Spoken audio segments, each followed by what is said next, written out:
So, welcome student to the next class of Introduction to Nonlinear Optics and its Applications. So, we are almost in the finishing line of our course. So, today we have lecture number 59 and today we will going to learn the nonlinear pulse propagation, and this nonlinear pulse propagation mainly governed by one very important equation or well known equation called nonlinear Schrodinger equation. So, today we will going to derive this equation to understand exactly what is going on when a wave is propagating in a nonlinear medium. So, let us start with the previous class's result, which is the Gaussian wave that is propagating in a linear medium. The linear medium contain the dispersion term, and if we see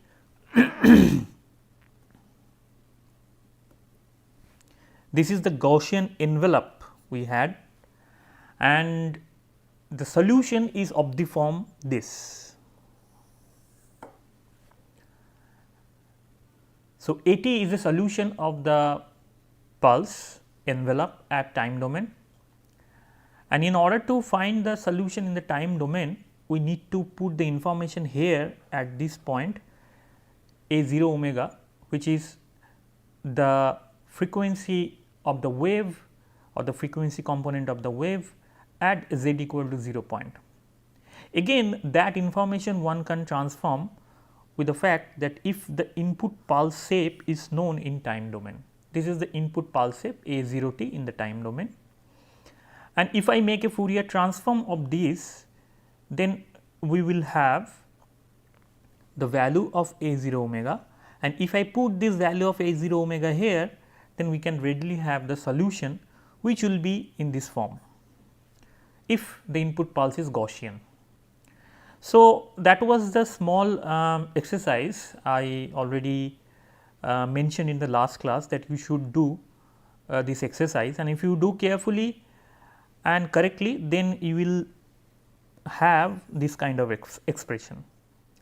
So, if you look very carefully this expression, if I compare this input and output expressions, then you will find there are certain changes. One change is here, which is width. So, first width is changing. Secondly, amplitude part is also changing. If you carefully see, if beta 2 is equal to 0, that means there is no dispersion, then the amplitude becomes 1. But if beta 2 is not equal to 0, then we have amplitude, and this amplitude has a real and imaginary part or some sort of complex amplitude. Not only that, the amplitude is also reducing because of this part. So, amplitude is affecting,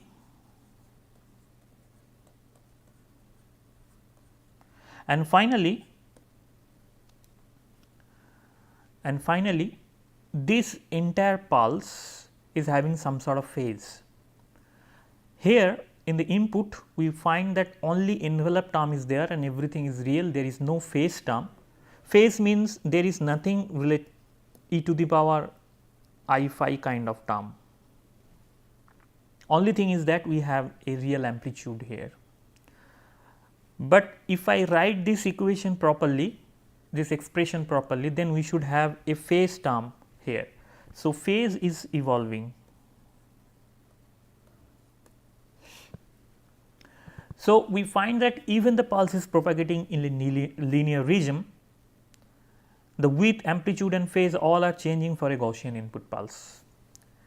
Now, if I find this, try to find this thing, then I can have some kind of expression of the pulse width and the phase, which give us important informations. This is the pulse shape, Gaussian pulse shape that we had.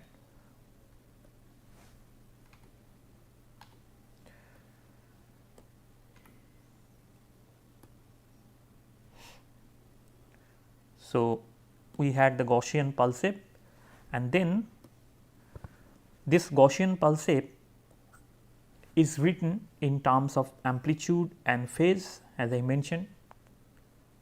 If I calculate this phase, then I will have this term, this big term. If you calculate properly, then you should have this kind of term, where we introduce a new term LD, which is called dispersion length.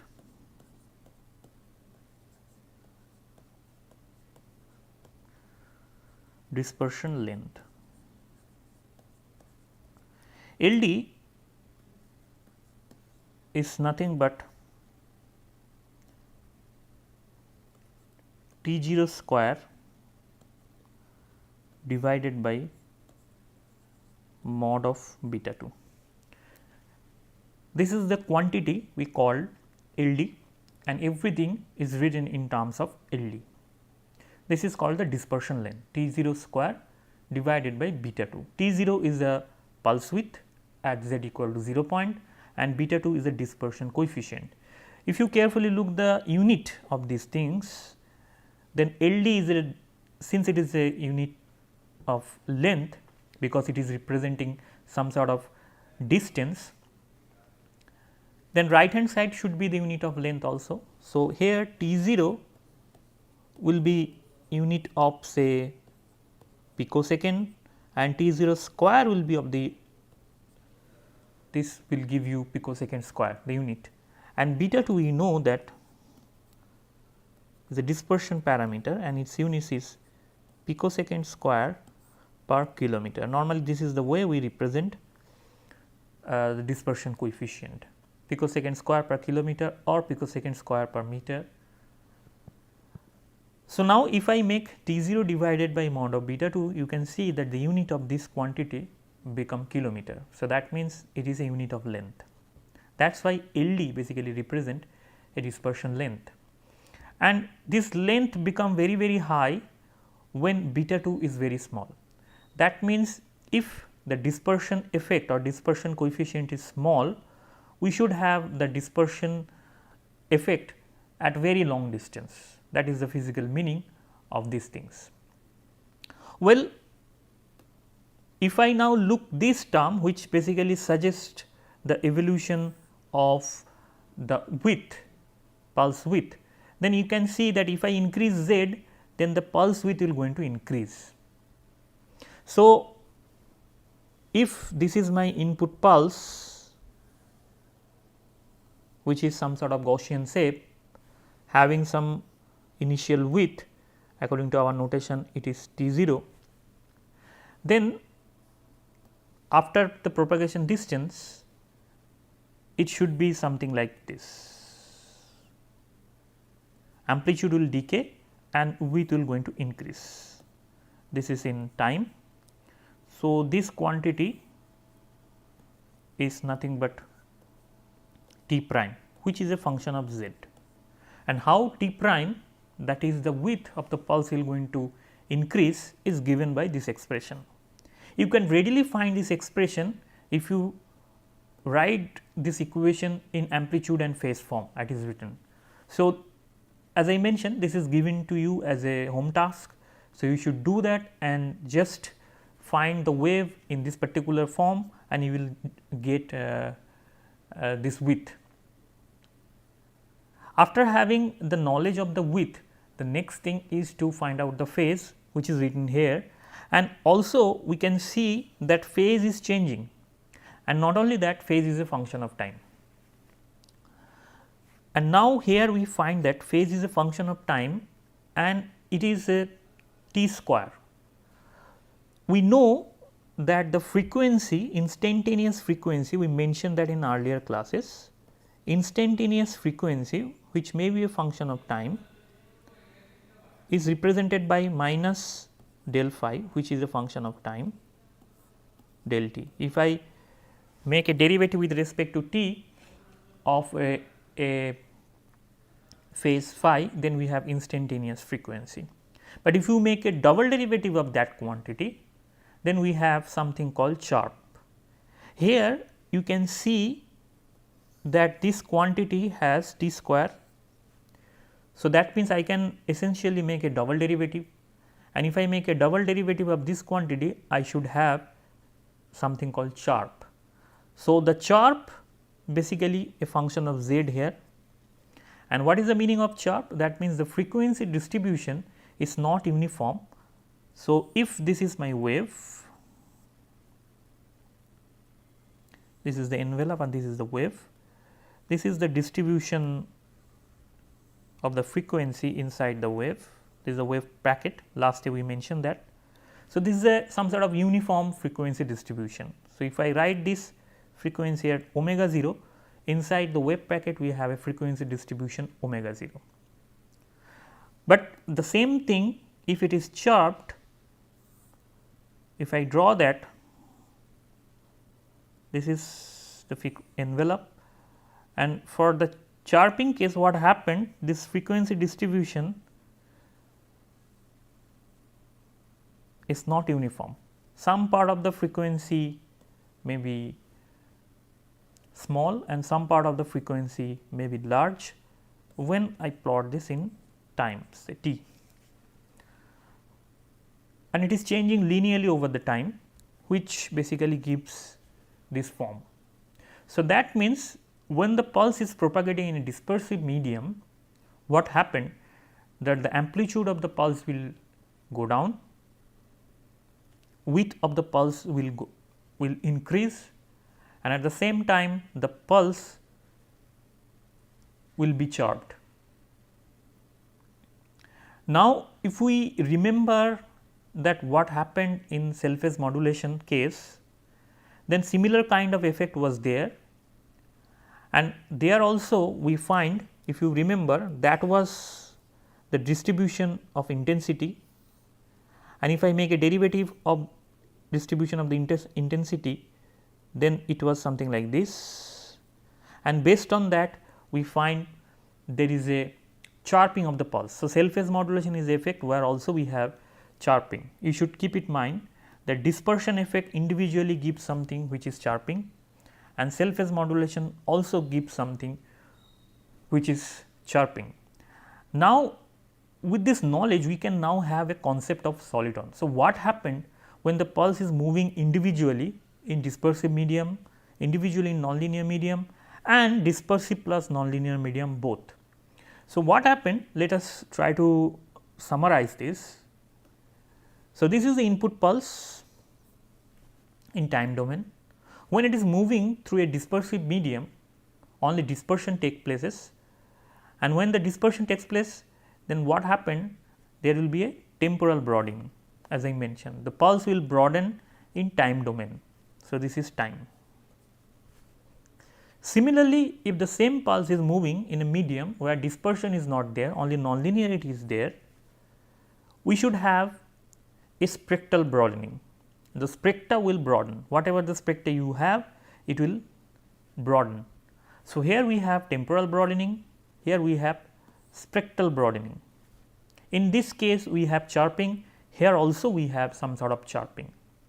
So, now the idea is, if the dispersion and nonlinearity is put in such a way that they can counterbalance each other, then there is a possibility that this temporal broadening can be restricted as well as this spectral broadening can be restricted, and as a result we will have something where there is no change of pulse shape. This is called the shape preservation. So, I can preserve the pulse shape by adjusting the dispersion and nonlinear parameters suitably, so that there is no change in pulse shape in time domain as well as frequency domain. So, this thing is called soliton. So, soliton is something where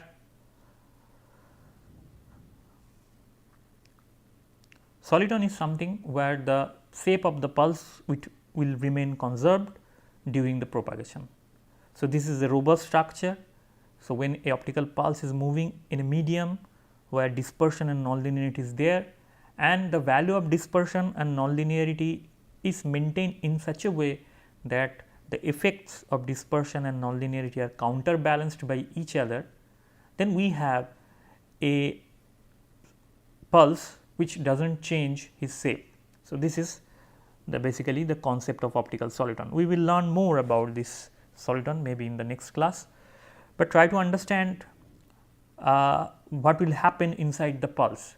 So, as I mentioned, during the dispersion we have some sort of chirping, and due to the nonlinearity, the cell phase modulation, we have also some sort of chirping. So, here in this schematic plot I have shown that this is a pulse with chirping. You can see that this portion of the pulse is rarefied, that means the frequency is decreased here, but here the frequency is increased. Linearly there is a change of frequency inside this pulse. So, that is called the chirp.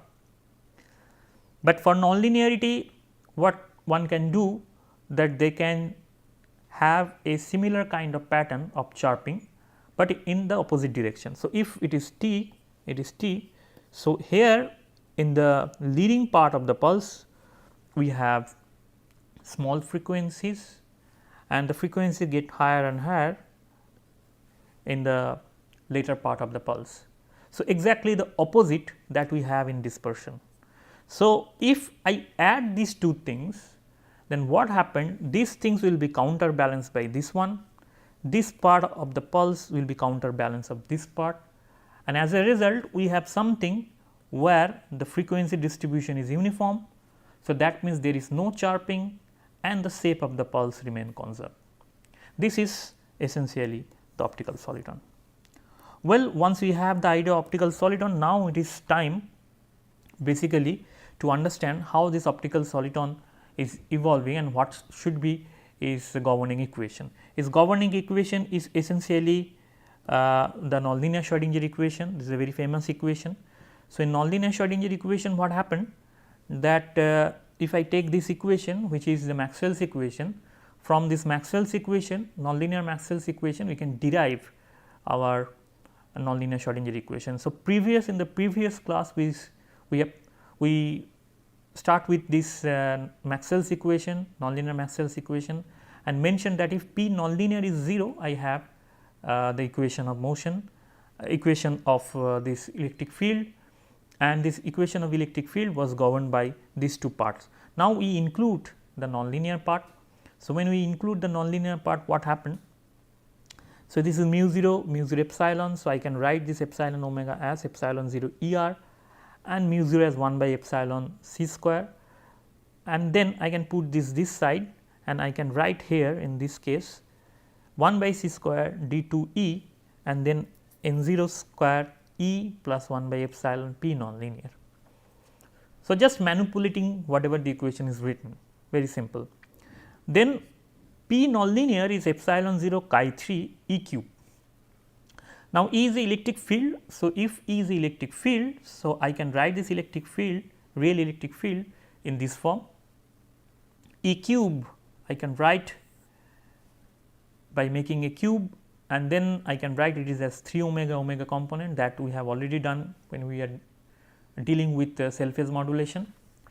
Next, if I put this here in this equation, then what happened, that I should have a frequency component 3 omega and the frequency component omega. So, frequency of 3 omega component is basically give us the third harmonic generation part. So, third harmonic generation part we may neglect it at this point, because third harmonic generation requires some sort of phase matching to evolve. So, if the phase matching is not there, which is the case in general, then only this 3 omega part is there. So, E cube is essentially E 0 cube by 4 into 3 cos omega t. So, this 3 cos omega t I can write E 0 cos omega t, which is E, and I can take this E outside. So, another term is there which is E 0 square. So, E 0 square can be represented in terms of intensity. So, if I do all this manipulation, then this portion which is given in the red line can be simply written as N2 square E, where N square E, where N is some sort of intensity, some sort of refractive index depending on intensity, that is important. So, the entire equation become simplified with the fact that now whatever the refractive index we have, it should have an component of intensity. Well, next we will write the equation whatever we derived, and this equation suggests that this will be my equation now to solve. This is the nonlinear equation, and the nonlinearity is introduced here. In linear case, the form of the equation looks quite same. The form of the equation was this, it was just omega, and when refractive index is represented in terms of omega only, that means this is a linear case.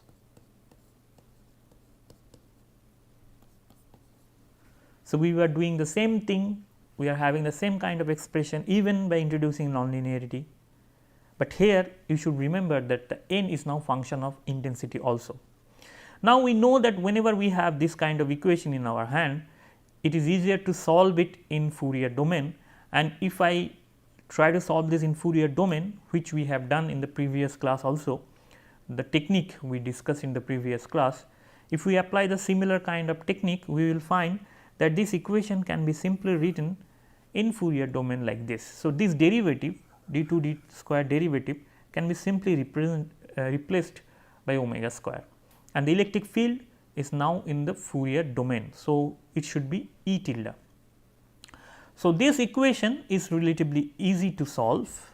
So, that is why we write this in Fourier domain. Now, if I want to solve completely, then I need to write the electric field in total form. The electric field in Fourier domain can represent it total form.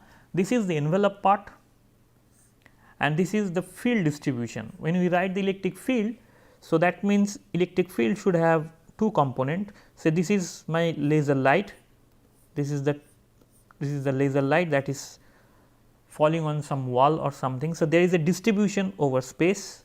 So, this space distribution is represented by this r phi coordinate, and also there is a temporal distribution of this pulse. If it is femtosecond pulse, this pulse is distributed in time domain. So, that means some sort of component should be, time component should be there. Here it is written in Fourier domain. So, we have the frequency component, and it has some sort of frequency, and this frequency and the propagation constant, this component should also be there. So, there is a complete form of electric field in terms of spatial distribution and temporal distribution. So, now this grad square operator can be divided into two parts. One is the transverse part and another is the longitudinal. So, if this is the waveguide or the fiber, if I consider this is a fiber, so it is moving like this is the core of the fiber, and if the electric field is launched here, it will move along this direction z. So, there will be a spatial distribution, we call it mode, and along the z it will going to evolve, and this evolution along z can also contain the modal part and the temporal part. So, the pulse which is distribution in time domain can move along z, and we should have some equation for this pulse distribution also, which is in time domain. So, if I now extract these two parts separately, then grad square E I can write simply the derivative. So, grad square is first the derivative with respect to z square plus the transfer component, which is r phi component. So, when we apply that over E, so separation of variables suggests that only the f, this will operate only the f, because f is a function of r phi. So, this quantity will remain outside of the operator. In the similar way, when we make a derivative with respect to z, we should have f r phi outside and all these things here. So, here you should note that when I make a derivative of the quantity this, I should have a double derivative with respect to z, but this quantity is very less than the first order derivative of the envelope. So, we can neglect that. This is essentially the slowly varying envelope approximation. So, when I make a slowly varying envelope approximation, we just neglect this term and we have this term in our hand. So, this is again something we have done before. So, this is not a very new thing. Only thing is that here we are dealing with two different part of the equation. One is related to f and another is related to a tilde. So, now if I write completely to this equation, I will end up with this, and if I make a separation of variable thing, then I can put this one side and the envelope term in other side. This is a function of r phi, this is a function of z only. So, when these two are equal, then I can write this as a function, as a constant. We call this constant beta. Beta is essentially the propagation constant of a system when the nonlinearity is there. So, eventually we have two equation in our hand, one is the field equation, this, and another is the envelope equation. We will right now we will not bother about this field equation, rather we will try to find out how this envelope equation basically give us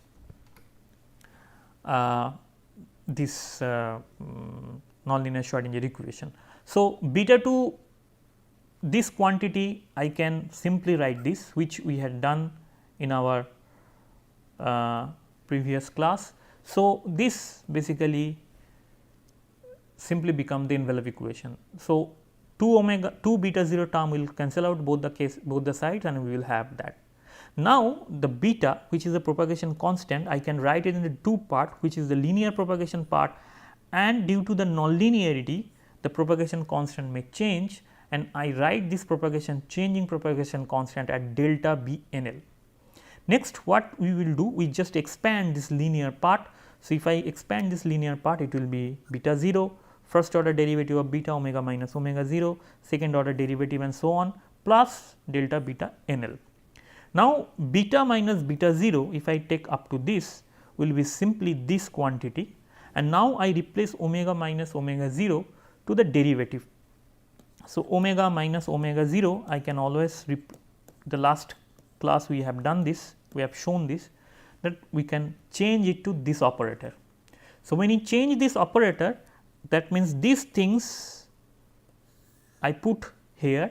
So, this operator is basically will operate over A, which is in frequency domain.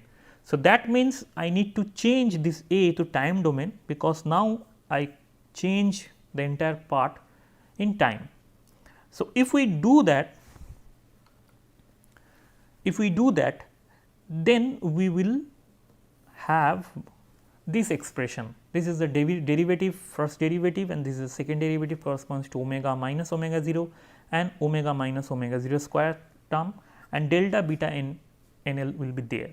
So, now here I have this part, and the rest of the part I write this. We know this because this is basically the transformation that we are looking for, and this transformation is t minus z by V z. When we have this kind of Galilean transformation, we are moving basically the group velocity of the pulse. So, this coordinate is now changing to t. What about delta beta? Delta beta n L is the nonlinear propagation constant, which is the n2 I k 0, and I can write it as n2 omega c effective p, and essentially we will have this expression in our hand.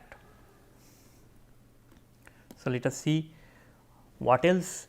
So, this basically expression can be now written by putting some kind of rescaling, and when we put this rescaling stuff, we have this p, I can write it as I integration of dx dy, and I again I write in terms of a square, mod of a square, because intensity can be represented in the field square term. So, field square is a square and also this f, and if I write this entire stuff as a constant k, then my rescaling is this. So, if I make a rescaling of this equation, then I will ended up with a shape which is a well known nonlinear Schrodinger equation. So, this is the equation which is nonlinear Schrodinger equation. So, in the next class we will again discuss about the nonlinear Schrodinger equation and try to find out what should be the solution of this nonlinear Schrodinger equation and how this solution leads to optical solitone. So, with this note, let me conclude here. Thank you for your attention and see you in the next class.